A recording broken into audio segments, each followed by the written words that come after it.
पाकिस्तान और ऑस्ट्रेलिया का तीसरा टी20 खत्म हो चुका है और पाकिस्तान ये मैच भी हार चुका है और वाइट वॉश कर दिया ऑस्ट्रेलिया ने पाकिस्तान को। और बिल्कुल ही आई थिंक पहले 6-7 ओवरों के बाद आई थिंक जब बाबर आउट हुआ उसके बाद बिल्कुल वन साइडेड मैच हो गया था। और एक दो चीज़ें हमें पता होनी चाहिए। ये जो पिछले 1-2 दिन पहले आई थिंक पिछले मैच में जो एक इंसिडेंट हुआ था कि बाबर के साथ बदतमीजी की गई थी, तो आज हमें पहले भी पता होना चाहिए था कि बाबर अगर टी20 टीम में नहीं होता तो हमारी टीम सो भी नहीं कर सकती।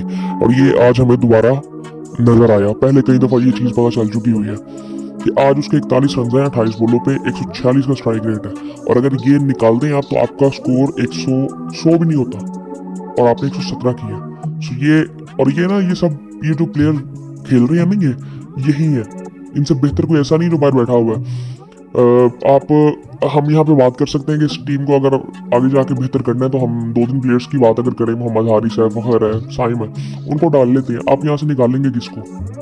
आप किसी सूरत यहाँ से शायद मोहम्मद रिजवान को आप साइड में कर सकते हैं, लेकिन बाबर को नहीं आई थिंक यहाँ से कर सकते। कंडीशंस आप ये देखें कि बाबर को कंडीशंस इतना तंग करती नहीं हर जगह पे जाके, वो सेटल जल्दी हो जाता है। मोहम्मद रिजवान उनकी जिस तरह की गेम है वो कई दफा उनको कंडीशंस तंग कर सकती है जहाँ पे गेम बहुत तेज होता है। फॉर एग्जांपल अब ये टी20 सीरीज हम हारे क्यों और ओडीआई सीरीज कैसे जीते थे, इसकी पहले भी हम बात कर चुके हैं। ओडीआई में असल में हमारे पास टाइम होता है, हमारे पास सोचने का टाइम था कि हम क्या करें।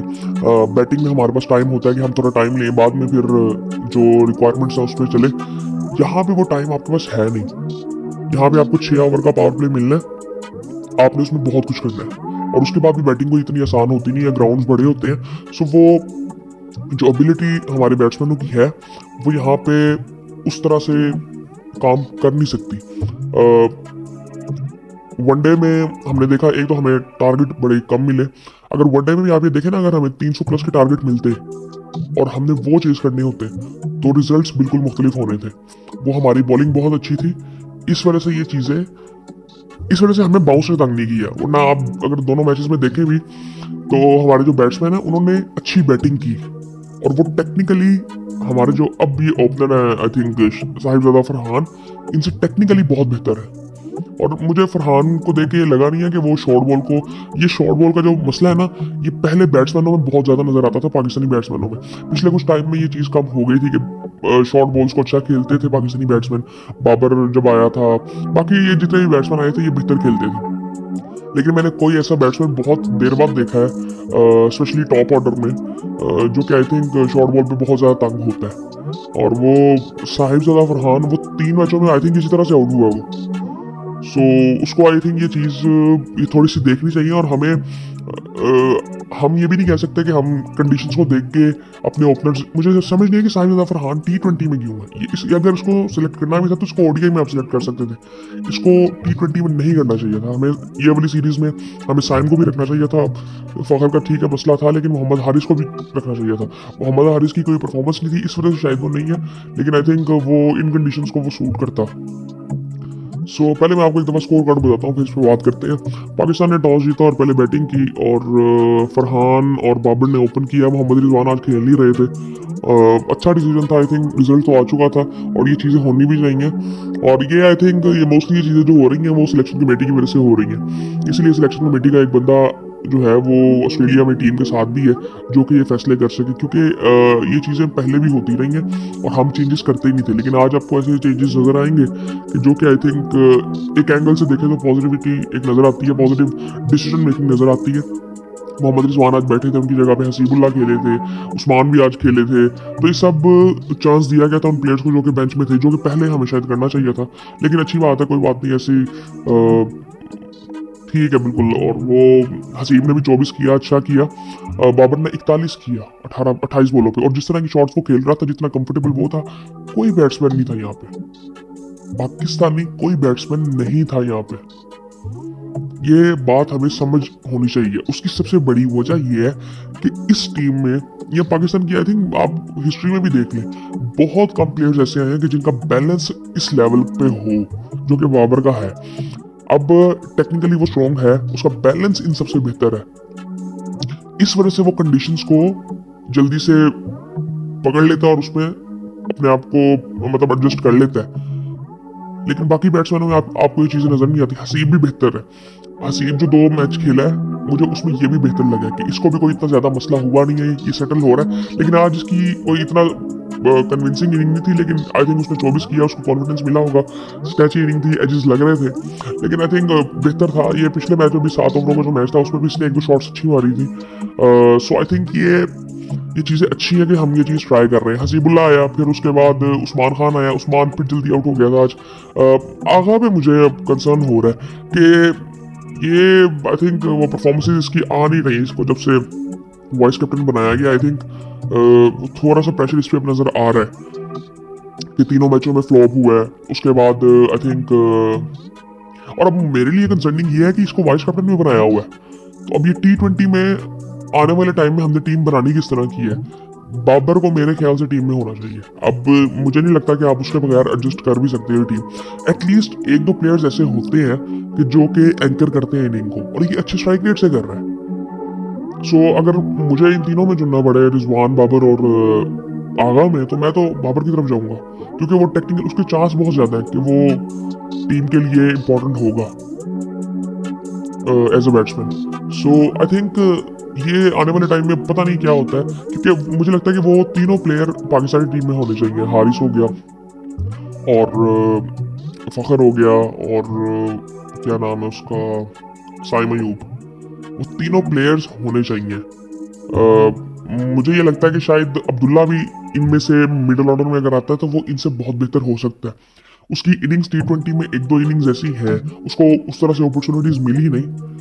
डोमेस्टिक में भी इतनी कोई ज़्यादा नहीं मिली आई थिंक, लेकिन उसकी मैंने इनिंग्स देखी थी लाहौर कलंदर की तरफ से जब वो खेला था।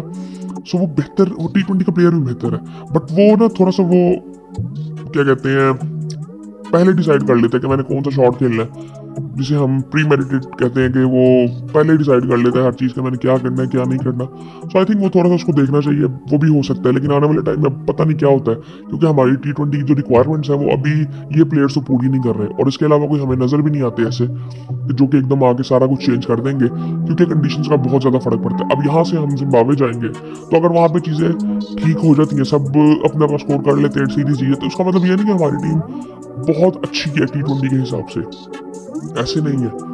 सो ये सारी चीज़ें अब हमें देखनी है। तो सबसे पहले तो अब हमें चैंपियंस ट्रॉफी आने वाली है, उसमें काफ़ी चीज़ें आज हो रही हैं। आज प्रेस कॉन्फ्रेंस भी की थी मोहसिन नकवी साहब ने, सो उसमें भी काफ़ी आई थिंक देखता हूँ मैं उसमें बात इतनी ज़्यादा कोई करने वाली है नहीं, कोई नई बात इतनी खास नहीं है वैसे, लेकिन आई थिंक की जा सकती है उस पर बात। लेकिन अभी फिलहाल देखें तो उस्मान भी जल्दी आउट हो गया, सलमान भी जल्दी आउट हो गया, फिर उसके बाद इरफान ने 10 किया। अब इरफान का रन आउट था, अब्बास सामने था। अब यहाँ पे ये गेम अवेयरनेस की बहुत कमी है टीम में, हमारी टीम में जनरली हमारी टीम में बहुत कमी है। जहांदाद खान, हाँ आपके पास एक अच्छा ऑप्शन शान का भी हो सकता था एज एन ओपनर, बट मतलब ऑप्शन हमारे पास बेहतर है कि जिनके पास एक्सपीरियंस भी है इन कंडीशंस का। लेकिन आई थिंक वो अभी कॉम्बिनेशन एक ढूंढना ना, स्पेशली T20 के लिए, वनडे में भी अभी ज़रूरत तो है अभी, लेकिन उसमें आई थिंक उसमें तो बहुत जल्दी देखना होगा कि हमें क्या टीम आगे लेके जानी है। चैंपियंस ट्रॉफी आने वाली है, टेस्ट में 2 टेस्ट जीते हैं तो वो थोड़ी सी बेहतरी नज़र आ रही है, लेकिन उसमें कंसिस्टेंसी होती है, चेंजेस कम होते हैं। सो उसमें भी बॉलिंग की अभी हमें ज़रूरत है कि अच्छे बॉलिंग लाइनअप हो। और बाकी उसके बाद शाहीन ने नीचे से आके 16 किया, जिसकी वजह से 117 हो गया, वरना अदरवाइज ये 100 नहीं हो रहा था। और इसमें भी हाई स्कोर आप देखें बाबर का, और बाबर की हम बात कर रहे थे, और पिछले मैच में किसी ने बदतमीजी से की थी। आई थिंक वो जहालत हम दुनिया भर में जाके दिखाते हैं अपनी कि हम हैं कौन। और आई थिंक उस पर तो मुझे लगता है कोई लीगल एक्शन भी होना चाहिए, और ये पहले एक दफ़ा हुआ भी था मेरे ख्याल से कि ये बदतमीजी करने पे आई थिंक होना चाहिए इन चीज़ों पे एक्शन। और खैर उसके बाद 117 पे ऑल आउट हो गई थी, पूरे ओवर्स पाकिस्तान ने खेले नहीं, 19वां ओवर अभी शुरू हुआ था। और ऑस्ट्रेलिया की तरफ से अगर देखें तो एरन हार्डी ने 3 आउट किए, जेम्पा ने 2 आउट किए, नेथन एलिस ने 1 आउट किया, स्पेंसर जॉनसन ने 2 आउट किए। यार ये बॉलर अच्छा लग रहा है यार, स्पेंसर जॉनसन अच्छी बॉलिंग करता है, ये मुझे अच्छा लगा ये बॉलर। उसके बाद जेवियर ने 1 आउट किया। सो उन्होंने डिसेंट बॉलिंग की सबने। और उसके बाद फिर जब ऑस्ट्रेलिया बैटिंग के लिए आया, मैथ्यू शॉट जल्दी आउट हो गया, जेक फ्रेजर मगर्क ने 18 किया, फिर वो आउट हो गया। जहांदाद ने उसको आउट किया। शाहीन ने मैथ्यू शॉर्ट को पहले आउट किया था। उसके बाद फिर मार्कस स्टोनिस आया तो उसने बिल्कुल ही साइड पे कर दी गेम। इंग्लिश ने 27 किया 24 बॉलों पे, वो कैप्टन भी है टीम का। और जब स्टोनिस आया तो उसने 61 किया 27 बॉलों पे, 225 का स्ट्राइक रेट, 5 छक्के 5 चौके उसने लगाए और उसने अच्छी खासी फेंटी लगाई सबकी। और शाहीन को भी मार पड़ी उससे। और उसके बाद हारिस की अगर बात करें तो हारिस का भी एक ओवर जो तीसरा था वो बड़ा पड़ी थी उसको मार अच्छी खासी। सो आई थिंक ये अब थोड़ा सा हमें देखना है कि हमारी रिक्वायरमेंट्स क्या है। बस ये चीज़ नहीं होनी चाहिए कि अब हमने ये टूर कर लिया तो आगे अगला टूर जो है अब वो शुरू हो जाएगा तो उसमें सारी चीज़ें ठीक ठीक ऐसे हो जाती हैं, ठीक नज़र आना शुरू हो जाती हैं। जैसे T20 में परफॉर्मेंसेज आ जाती हैं तो हम कह दें कि जी हमारी टीम तो बिल्कुल सेट है। नहीं, ऐसे नहीं है, हमारे मसले हैं और वो हमें ठीक करने हैं। बाकी आई थिंक उन प्लेयर्स की तरफ आई थिंक सोचना चाहिए अब हमें, फखर, हारिस। और बट वो बात वही है कि हारिस की परफॉर्मेंस नहीं थी इस वजह से शायद वो नहीं था, लेकिन आई थिंक देखना चाहिए थोड़ा सा। बट अभी मैं समझता हूँ कि ये जो बेंच स्ट्रेंथ हम ट्राई कर रहे हैं तो इस पर इतनी ज़्यादा कोई बात कर नहीं सकते कि ये चीज़ें ख़राब हैं, ये चीज़ें ठीक है। लेकिन हमें ये देखना कि हम अपनी पूरी बॉलिंग के साथ भी खेल रहे हैं, जो कि आई थिंक बीच में आई थिंक वो मैं नहीं समझता कि अभी हमारी बेहतरीन बॉलिंग है।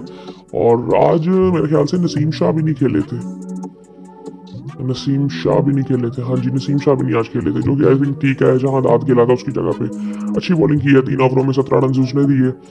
रऊफ ने 34 दिए, 43 दिए हैं। शाहीन शाह अफरीदी ने 3 ओवरों में, रऊफ ने भी 3 ओवर किए हैं। जहाँ दाद ने भी 3 ओवर किए हैं।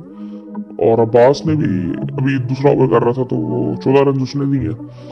सो सुफियान ने 1 ओवर किया। सो मैच इतनी जल्दी खत्म हो गया था आई थिंक। सो 12वें ओवर में मैच उन्होंने खत्म कर दिया था बिल्कुल। बाकी आई थिंक डिसेंट मैं कहूँगा कि टूर रहा है ओवरऑल अगर देखें तो ODI और T20 सीरीज। लेकिन आई थिंक हमें ये चीज़ थोड़ी सी देखनी चाहिए। और T20 में आई थिंक ये भी बात की जा रही थी कि शायद पाकिस्तान जीत जाए, और जीत सकता था, लेकिन उसमें आई थिंक आपको बॉलिंग बहुत अच्छी करनी पड़नी थी क्योंकि आपकी बैटिंग को टाइम चाहिए। लेकिन जब एक मौका हमारे पास था कि जहाँ पे हमने 140 चेस करना था, वहाँ पे बैटिंग हमारी बिल्कुल भी काम नहीं की। मतलब सेंसिबली हमने वहाँ पे बैटिंग ही नहीं की क्योंकि इनएक्सपीरियंस इतना ज़्यादा था टीम में। और वो सारी चीज़ें आई थिंक देखने वाली हैं। और रिजल्ट्स बिल्कुल आई थिंक जो मोस्टली पाकिस्तानी सोच रहे होंगे कि ऑस्ट्रेलियन टूर पे होते हैं और होंगे वही है इस सीरीज़ का। लेकिन आई थिंक ODI सीरीज़ हमने बहुत बेहतर खेली थी और उसमें बॉलिंग का बहुत ज़्यादा हाथ था। बैटिंग को इतनी ज़्यादा की नहीं गई हमारे बैट्समैनों की तरफ से। बाकी आई थिंक फिर आपसे बात होती है।